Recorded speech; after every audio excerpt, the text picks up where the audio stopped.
Disclaimer. Bible की है पुस्तक रहस्यमय है। प्रभु की आज्ञा के अनुसार मैंने इस पुस्तक का अध्ययन किया है। प्रचार में दिए गए संदर्भ और जानकारियाँ मेरा अपना अध्ययन है तथा पवित्र आत्मा की अगुवाई और अन्य पुस्तकों के द्वारा इसे तैयार किया गया है। किसी भी प्रभु के दास के वीडियो या प्रचार से कुछ नहीं चुराया गया है। यदि कुछ बातें मिलान खाती हैं तो यह मात्र संयोग ही होगा। यह प्रचार मेरा प्रकाशन है, आपका प्रकाशन अलग हो सकता है, इसलिए किसी को भी इस विषय पर बहस करने की अनुमति नहीं है। यदि कोई भी व्यक्ति इस विषय पर बहस करता है तो उसे कोई जवाब नहीं दिया जाएगा, बल्कि उसके कमेंट डिलीट कर दिए जाएंगे। धन्यवाद। परमेश्वर आपको आशीष दे। Praise the lord, hallelujah. आप सबको जय मसीह की। मैं परमेश्वर का एक बार फिर से धन्यवाद देता हूं कि उसने हमें समय दिया, मौका दिया है कि हम उसके जीवित वचन के ऊपर मनन करें। और आज प्रकाशित वाक्य के चौथे भाग को लेकर मैं उपस्थित हूँ।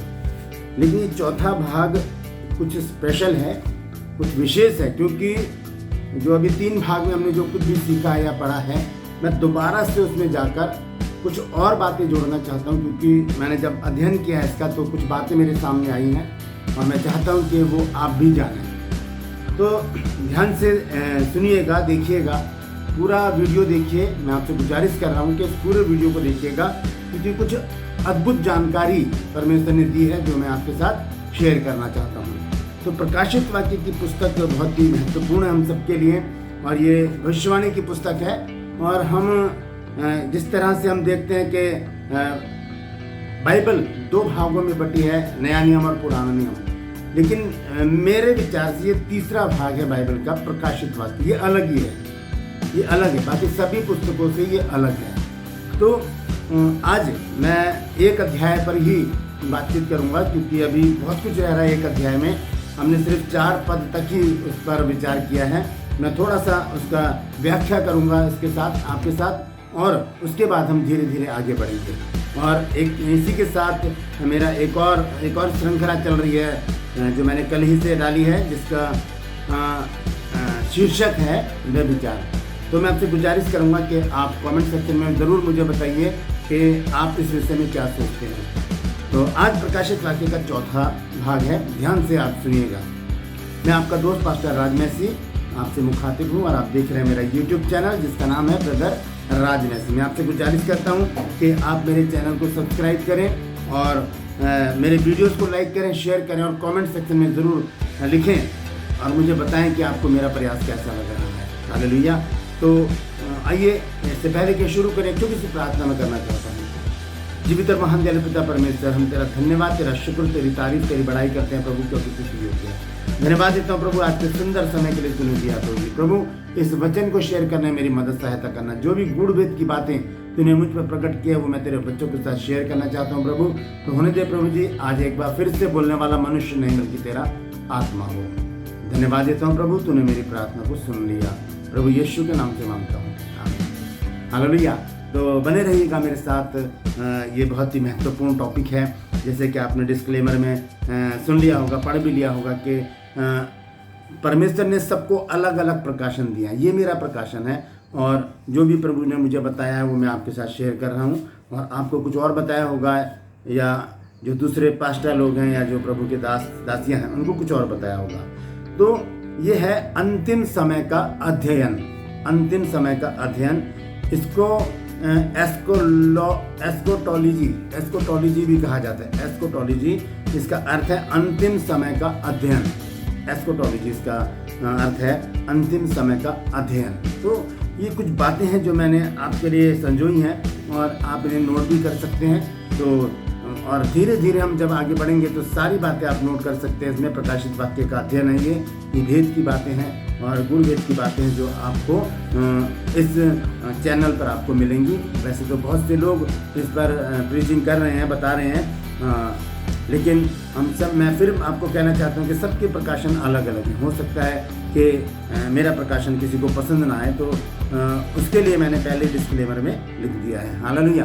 तो मैं अपनी तरफ से कुछ नहीं कह रहा हूँ, ये सब परमेश्वर की ओर से है।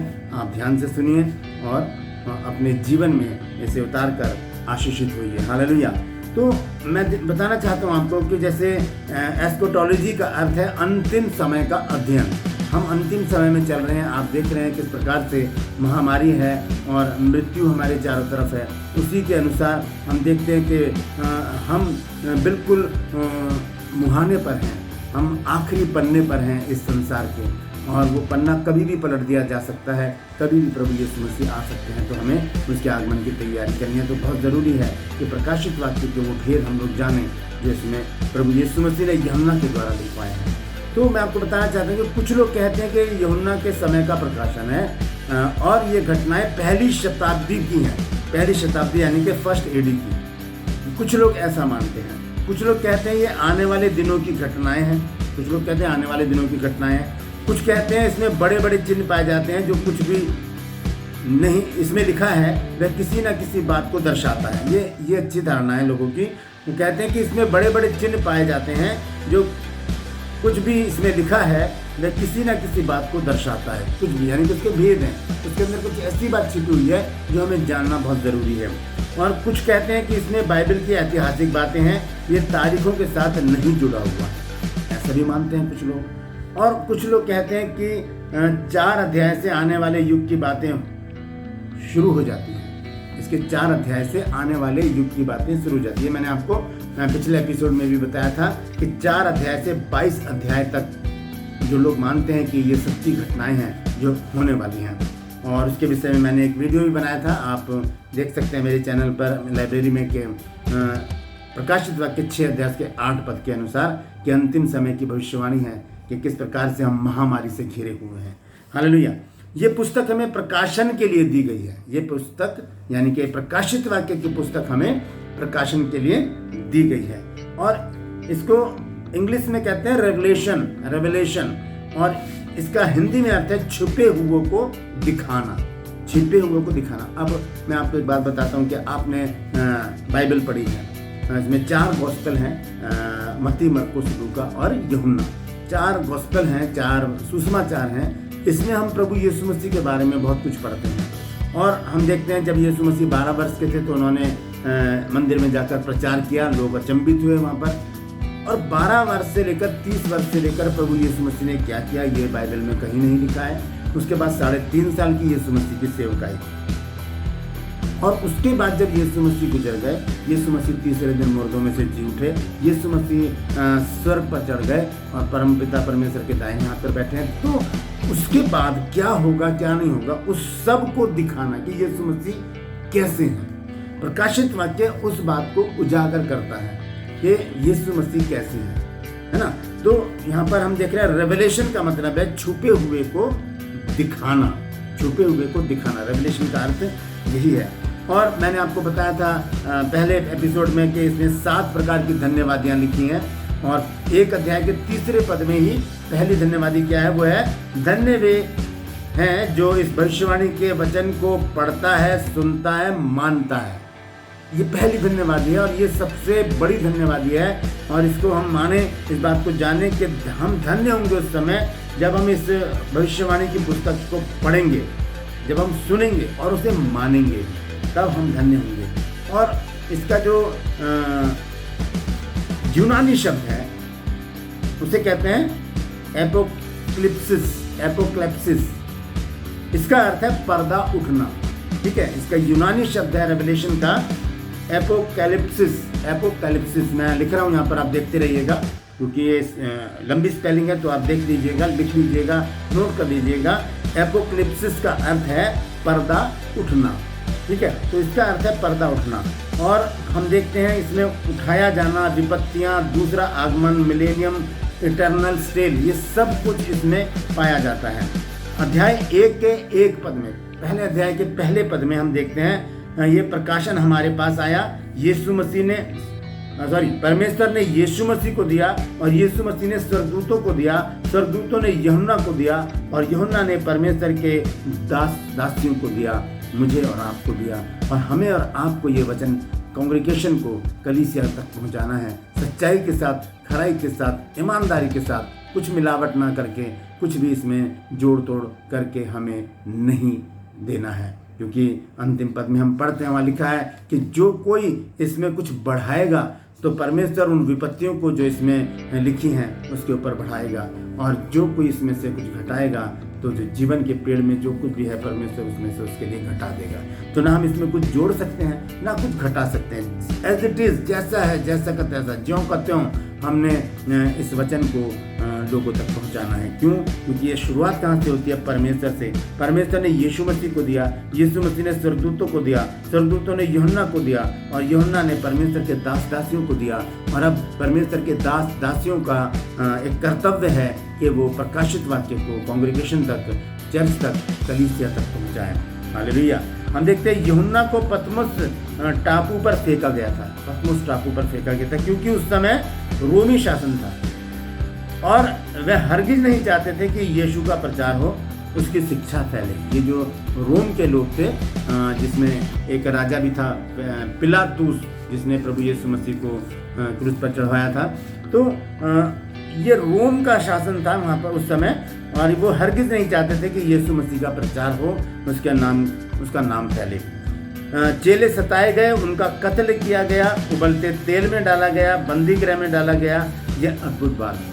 इन चेलों को क्या किया गया, उनके विषय में एक अलग से मैं एक वीडियो बनाऊंगा, क्योंकि 12 चेले जो थे उनके विषय में हम पढ़ते हैं कि किस प्रकार से उनको टॉर्चर किया गया, उनके साथ व्यवहार किया गया और उनको बलिदान चढ़ाया गया। यहाँ पे मैं दोबारा पढ़ के बता रहा हूँ आपको। चेले सताए गए, उनका कत्ल किया गया, उबलते तेल में डाला गया, बंदी गृह में डाला गया। ये अद्भुत बात है। परमेश्वर हमारे दुखों को प्रशंसा में बदल देता है। परमेश्वर हमारे दुखों को प्रशंसा में बदल देता है। यह परमेश्वर की विशेषता है। ये परमेश्वर की विशेषता है कि वो हमारे दुखों को हमारी प्रशंसा में बदल देता है। वह कठिन परिस्थितियों को भी आशीषों से भर देता है। और मैं आपको बताना चाहता हूँ कि परमेश्वर प्रॉब्लम से मिलाकर हमारे लिए सॉल्व कर देता है। उसका एक उदाहरण मैं आपको बताऊंगा। जब शद्रक, मेशक और अबेदनगो को हाथ बांधकर आग में डाल दिया गया, तो आग जो थी उनके लिए प्रॉब्लम थी, और जो उनके हाथ बंधे हुए थे वो भी उनके लिए प्रॉब्लम थी। तो दोनों को मिलाया परमेश्वर ने। आग ने ही रस्सियों को जला दिया और वो खुले में टहल रहे थे। तो परमेश्वर कठिन परिस्थितियों को भी आशीषों से भर देता है। हम देखते हैं कि अध्याय 1 में 4 से 6 आयत तक गवाह हैं। शहीद होने वाला, मरे हुए में से जी उठने वालों में पहलौठा, राजाओं का हाकिम, हमसे प्रेम रखता है और पापों से छुड़ाता है। प्रभु यीशु मसीह के विषय में लिखा है अध्याय 1 और उसके 4 से 6 पद में। फिर 7 पद में लिखा है, यहाँ दूसरे आगमन की बात हो रही है। प्रभु यीशु मसीह 7 पद में कहते हैं, इसको आगे चलकर हम धीरे धीरे सब कुछ सीखेंगे। यह भी मैं आपके सामने एक व्याख्या रख रहा हूँ पहले अध्याय की। तो 7 पद में लिखा है, यहाँ दूसरे आगमन की बात हो रही है। प्रभु यीशु मसीह कहते हैं, देख वो बादलों पर आने वाला है, हर एक आंख उसे देखेगी, और जिसने उसे बेधा था वो भी उसे देखेंगे, और पृथ्वी के सारे कुल उसके कारण छाती पीटेंगे। हाँ, आमीन। ये कौन कह रहा है? यूहन्ना ने लिखा है प्रभु यीशु मसीह के शुभ आगमन के बारे में। फिर 8 अध्याय में हम पढ़ते हैं, ध्यान से सुनिएगा। 8 पद में, मैं अल्फा और ओमेगा, आदि और अंत हूँ। मैं अल्फा और ओमेगा, आदि और अंत हूँ। वह यीशु आदि और अंत ही नहीं है, बल्कि इसके बीच में भी सब कुछ है। A to Z, A से लेकर ABCD जो भी बीच में आते हैं वो सब कुछ यीशु मसीह है। और हम पढ़ते हैं, इसी में लिखा है कि मैं अल्फा और ओमेगा हूँ। यूनानी भाषा का A to Z यानी आदि और अंत। यूनानी भाषा का A to Z क्या है? अल्फा और ओमेगा। प्रभु यीशु मसीह के विषय में बताया गया है कि वो कौन है? वो अल्फा और ओमेगा है। वो A है और Z है, लेकिन उसके बीच में जितनी भी कड़ियाँ हैं वो भी प्रभु यीशु मसीह है, B से लेकर Y तक। तो हम देखते हैं 10 पद में लिखा है, पतमोस टापू पर यूहन्ना। यूहन्ना क्या कहता है कि मैं आत्मा में आ गया। वहाँ पर यूहन्ना आत्मा में आ गया पतमोस टापू पर। यूहन्ना शरीर से कमजोर था, मगर वह आत्मा में जागृत और समर्पित था। शरीर से कमजोर था, वो बुजुर्ग हो चुका था, लेकिन वो आत्मा में जागृत और समर्पित था। और वो कहता है कि प्रभु के दिन में आत्मा में आ गया। प्रभु का दिन मतलब सप्ताह का पहला दिन। यूहन्ना आत्मा से भर गया, तब उससे भविष्यवाणी और प्रकाशन, जो वो आत्मा में भर गया। सप्ताह के पहले दिन, प्रभु का दिन, उस दिन वो आत्मा में भर गया। फिर वो 7 कलीसियाओं का जिक्र करता है। 7 कलीसियाएं कौन सी हैं, मैं उनके नाम लिख रहा हूँ, आप देख भी लीजिएगा, मैं पढ़ भी रहा हूँ, बोल भी रहा हूँ, ध्यान से सुनिएगा। पहली कलीसिया इफिसुस, फिर स्मुरना, फिर पिरगमुन, फिर थुआतीरा, फिर सरदीस, फिर फिलदिल्फिया, फिर लौदीकिया। ये 7 कलीसियाओं के नाम हैं जिनके नाम पर ये प्रकाशित वाक्य लिखा गया है। और मैं आपको बता दूं कि प्रभु यीशु मसीह का जो चरित्र है, जो उसका रूप है, वो इसी अध्याय में दिया गया है।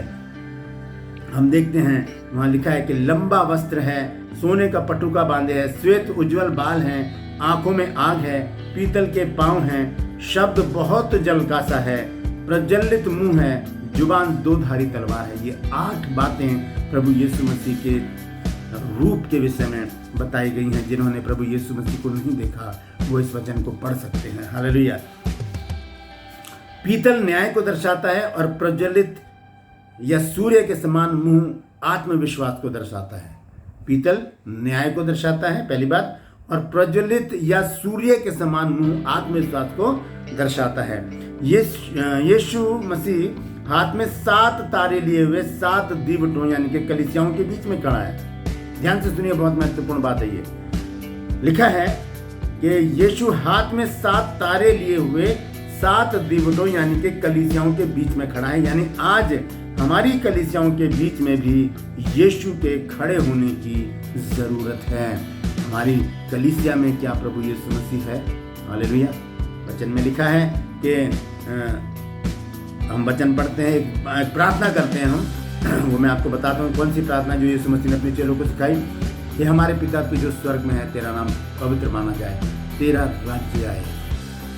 कहाँ राज्य आए? हमारी कलीसिया में परमेश्वर का राज्य आए, हमारे घर में उसका राज्य आए, हमारे हृदय में, हमारे विचारों में, हमारी जुबान पर, हमारी दृष्टि में सिर्फ और सिर्फ परमेश्वर का राज्य हो। तो यहाँ पर लिखा है कि प्रभु यीशु मसीह जो हैं वो 7 दीवटों को लिए हुए खड़े हैं, 7 दीवटों के बीच में खड़े हैं, कलीसियाओं के बीच में खड़े हैं। यानी आज हमारी कलीसियाओं के बीच में भी प्रभु यीशु मसीह का खड़ा होना बहुत ज़रूरी है, क्योंकि प्रभु यीशु मसीह ने कहा है यूहन्ना 15 अध्याय उसके 5 पद में कि मुझसे अलग होकर तुम कुछ भी नहीं कर सकते। हालेलुया। हम प्रकाशित वाक्य 1 अध्याय और उसके 18 पद को देखें। लिखा है, मैं मर गया था और अब देख मैं युगानुयुग जीवता हूँ और मृत्यु और अधोलोक की कुंजियाँ मेरे ही पास है। हालेलुया।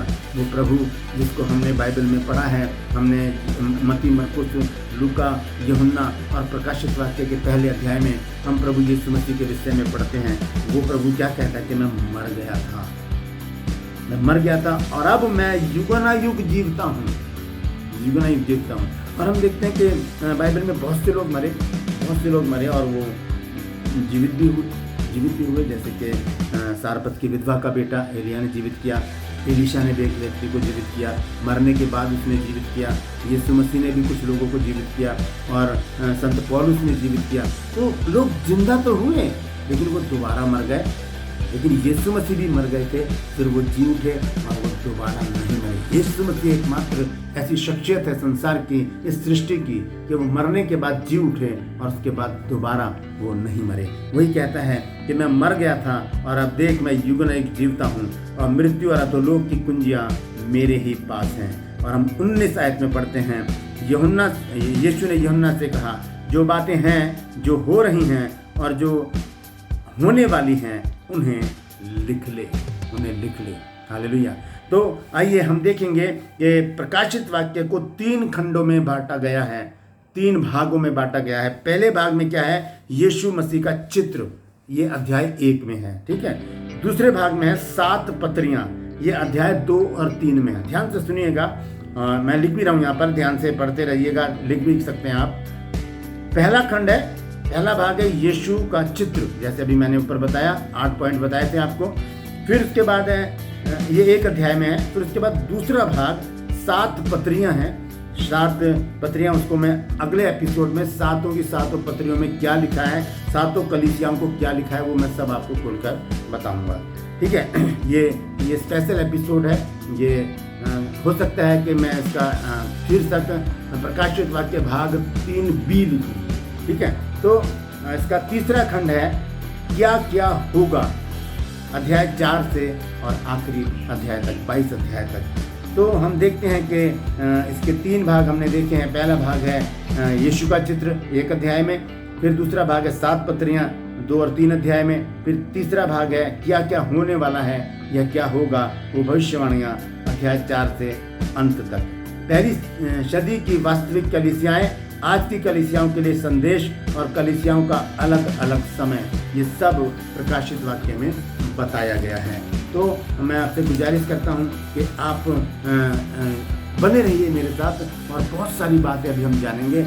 अगले एपिसोड में मैं आपको बताऊंगा वो जो अभी मैंने आपको बताया है कि 7 पत्रियाँ जो लिखी गई हैं उनमें क्या क्या लिखा गया है, और वो क्या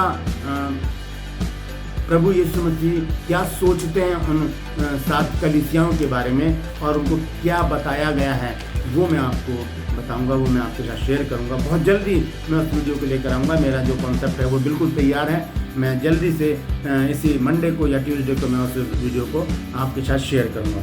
तो आज के लिए बस इतना ही। ये मैंने दोबारा से आपको पहला अध्याय एक व्याख्या करके आपके सामने रखी है, और धीरे धीरे हम इसको पूरी तरह से खोलकर आगे चलेंगे। अभी एक अध्याय पूरा नहीं हुआ है, हमें इसमें और आगे चलना है। बहुत सारी बातें हैं इसमें जो मैं आपको बताना चाहता हूँ। मेरे साथ बने रहिएगा। अगले हफ्ते अगले एपिसोड में हम देखेंगे उन 7 पत्रियों के बारे में जो यूहन्ना को लिखवाई गई, जो कलीसियाओं को लिखवाई गई यूहन्ना के द्वारा प्रभु यीशु मसीह ने। हम देखेंगे कि प्रभु यीशु मसीह ने क्या अपने इरादे व्यक्त किए हैं उन पत्रियों में, और क्या कहा है उन कलीसियाओं से, वो ज़रूर देखें। आप मिस मत कीजिएगा।